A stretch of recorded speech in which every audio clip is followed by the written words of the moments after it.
在生活中，我们常常会说“的确”，和我一起看看怎么用吧。晨晨，今天得有30度吧？好热啊！的确挺热的。我有个主意，我们去图书馆吧，那儿有空调，正好也可以专心准备期末考试。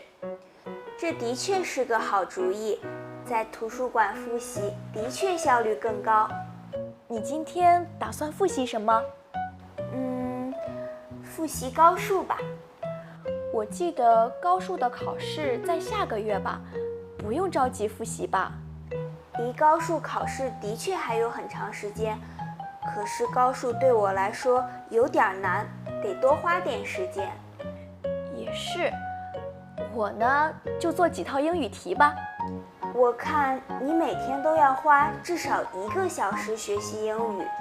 的确，学语言就得天天练习。有句话叫“1天不练，倒退3天”。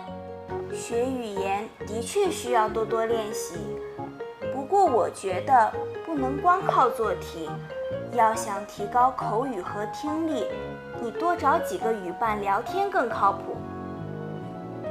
现在我们可以知道，副词“的确”表示十分肯定，用来强调事实。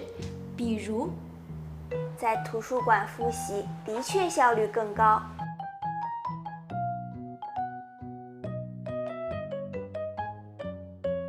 离高数考试的确还有很长时间。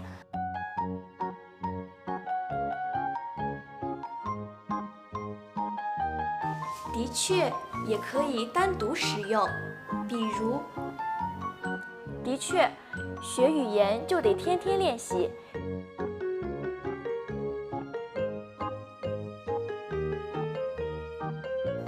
你学会了吗？请跟我读。在图书馆复习的确效率更高。离高数考试的确还有很长时间。的确，学语言就得天天练习。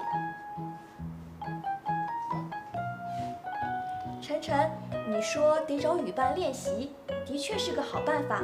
你有认识的人吗？当然有啊，我这就推荐给你。好啊，拜拜拜。